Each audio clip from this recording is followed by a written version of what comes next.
भस्मेश्वरा विश्वेश्वरा केदार भीम वैद्यनाथ त्र्यंबकं रामेश्वरम् उमापति महेश्वरं नमामि शिव शंकरम्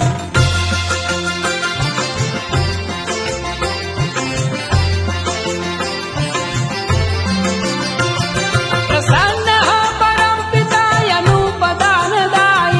नमः शिवाय भक्तगुणगायितं नमः अलख निरञ्जनं श्याममङ्गलं करम् उमापति महेश्वरं नमामि शिव शंकरम् उमापति महेश्वरं नमामि शिव शंकरम् उमापति महेश्वरं नमामि शिव शंकरम्।